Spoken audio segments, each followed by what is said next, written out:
Of course they fucking did. Immigration, Refugees and Citizenship Canada has confirmed to CTV News that dozens of people who traveled to Canada for the World Cup have claimed asylum here. 175 people who flagged World Cup 26 on their temporary residence applications before coming to Canada from a dozen different countries later submitted asylum claims. More than 26,000 people listed the tournament as their reason for visiting. So that's the easiest to know, right?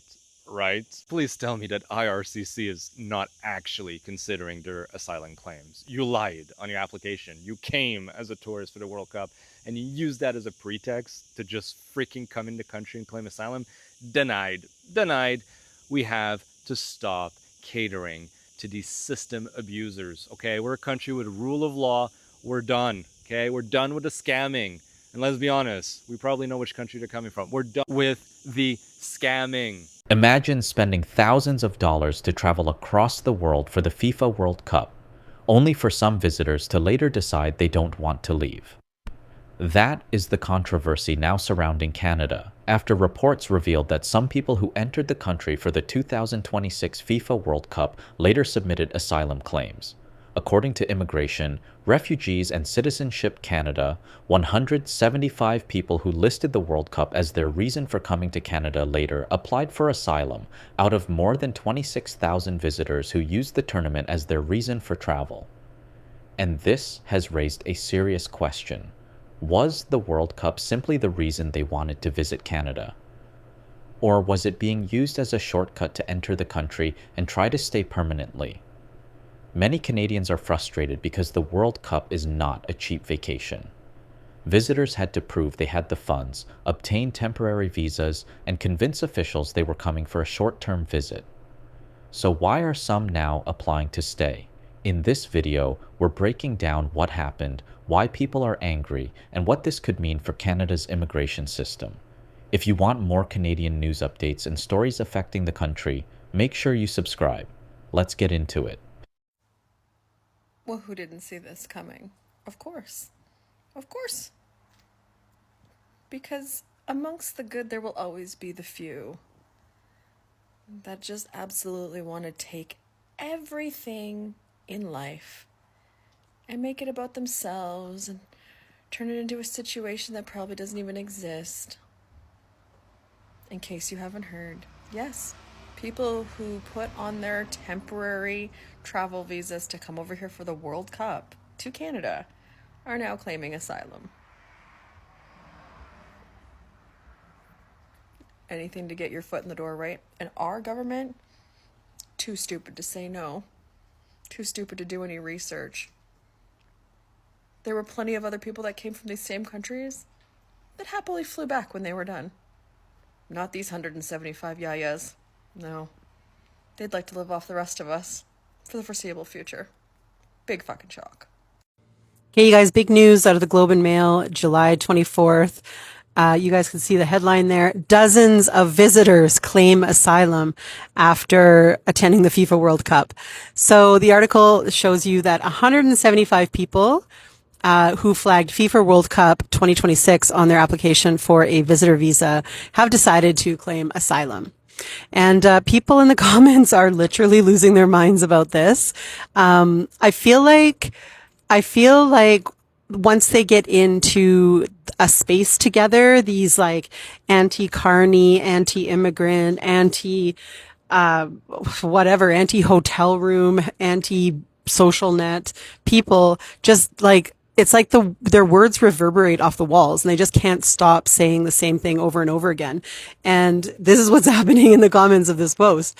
So, but what they're missing, I think, or maybe they don't care, but, you know, as a Canadian and as somebody who really values, like, I always thought of us as a cultural mosaic and I always thought of us as peacekeepers and people that were really welcoming. The number that they're missing is this one right here. You can see it says 26,111 people. So when you put 175 over 26,111, you get 0.0067%. So less than 0.5% of the people that came to Canada to attend FIFA have filed asylum claims. I mean, you know, it's when we put it into perspective like that, 175 people who can't live in their home country anymore and have decided to leave everything behind, everyone that they love, and are no longer allowed to return to that home country if they are accepted as refugees, decided to file paperwork after FIFA. So, failed immigration policy? Nope. I don't think so. I think it's working exactly as it's meant to work. And people need to get a little perspective because, if we had a land border with anybody else but the United States, we would have a really different situation going on. And I think that we as Canadians need to be thankful and open our arms to the people that require our assistance. 0.5%, less than 0.5% of the people who attended FIFA have filed for asylum. To CTV News that dozens of people who traveled to Canada for the World Cup have claimed asylum. First of all, I'm going to guess that it's not dozens. It's probably in the thousands. It's probably easily in the thousands, 10, 15, 20,000 of them, anyone that traveled here. If you can travel here and go and attend a FIFA game, you should just be, the asylum seekers should be denied. There should be no questions, no, denied, fuck you, go home. And they're on their boat or a plane or a train or whatever the fuck going home. Immediately. If you use a major event like that as your way into Canada, you should automatically be denied asylum. Fuck you, go home. There should be, this shouldn't even be a debate. This should be an automatic denial. Get fucked. Ghanaians, they don't want to leave Canada. Like, Canada approved 26,000 visa applications in regards to FIFA, the World Cup. Now they talking about, we ain't going home. We seeking asylum. We're not going back to Ghana.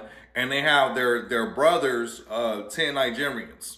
So out of application approval for 26,000 applicants, this is what the Ghanaians and Nigerians are doing. They're saying they're not returning back to Africa.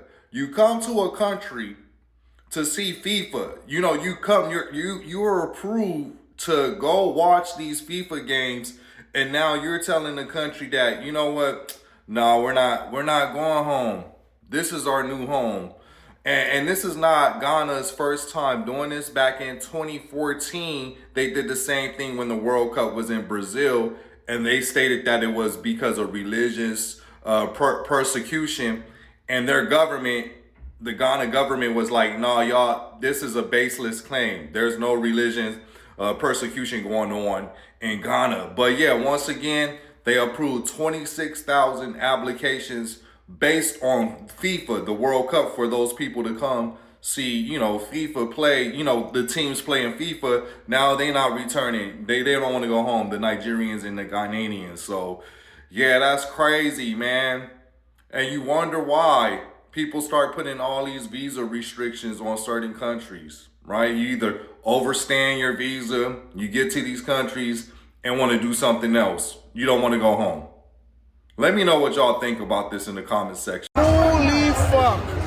Half of Ghana is in Toronto. Oh my God. Yo, Ghana is going mad. Yo, this is not Toronto, this is Ganado. This is Ganado. Holy Ras. Look at the police force. It's going mad. I might have to become Ghanaian today. First of all, we all knew this would happen. We envisioned it. We knew it would happen, you understand?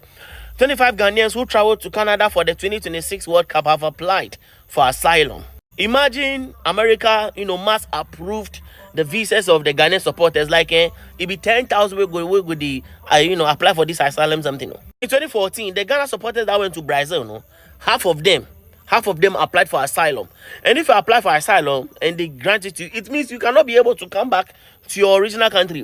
Look, if there is war and conflict in your country, then you can go and apply for asylum in another country. But, war and conflict is not going on here. Or are they sick? Anyway, so they've applied. Whether it will be accepted, I don't know. So in hindsight, the American government was a bit right to, disapprove some visa applications. Because if they could have approved it, thousands will surely apply for these asylum something. This story has become controversial because, for many Canadians, the issue is not simply about asylum claims. The bigger issue is trust. When someone applies to visit Canada for a specific reason, in this case, attending one of the biggest sporting events in the world, people expect that person to respect the conditions of that temporary visit. The frustration comes from the belief that some individuals may have used the World Cup as an opportunity to get into Canada first and then look for a way to remain permanently.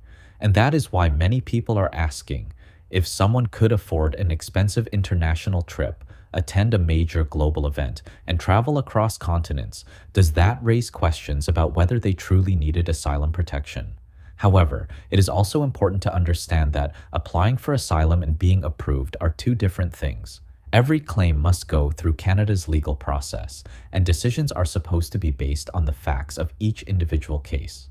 But the reason this story has caused such a strong reaction is because Canadians are already having a larger conversation about immigration pressures, housing, and whether the system is keeping up with demand.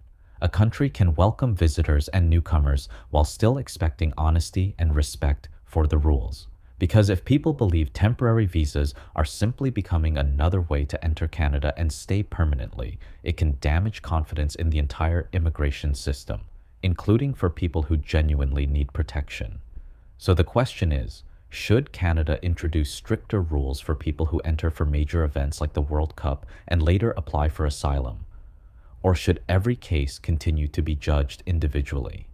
Let me know what you think in the comments. And if you want more Canadian news breakdowns, immigration discussions, and updates on the stories shaping the country, subscribe for more. Thanks for watching, and I'll see you in the next one.